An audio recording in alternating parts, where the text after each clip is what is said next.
Na nimekuja mpaka na DC wenu hapa, DCC wenu. Ako hapa anaitwa Bwana Kibara. Ako wapi huyo jamaa?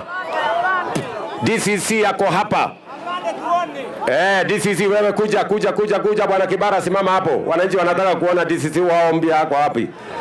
Na pale ambapo tunajenga. Apande juu hapo. Panda hapo Bwana DC. Very good. Tuko na huyo mungwana anaitwa Bwana Kibara, sasa ana take over hapa Malo. Yeye sasa ndiye atakuwa DCC wenu wa hapa. Na kazi yako Bwana DCC, umesikia vile nimesema. Kazi yako ya kwanza nataka nijue ile mashule ambayo inahitajika madarasa katika sehemu hii, ndio nipange vile zitajengwa. Kazi yako ya pili ni kupanga shamba inaitwa Chelugate hapo pamoja na PS wangu, ndio tuhakikishe ya kwamba dunia hiyo tunanyorosha, wananchi wanaishi kwa salama.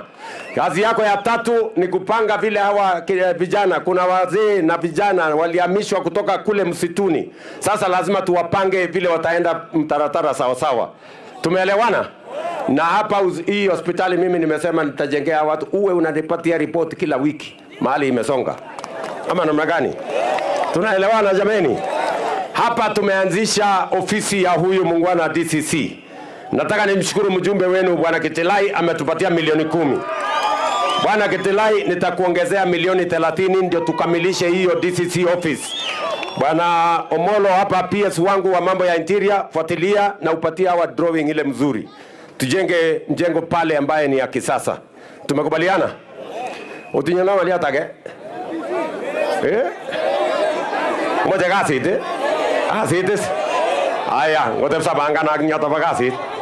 Bas, mimi sitaki kusema kuzidi hapo. Hapa niko na viongozi wengi. Wacha kwanza nianze, nyinyi mnajua deputy president wa Kenya.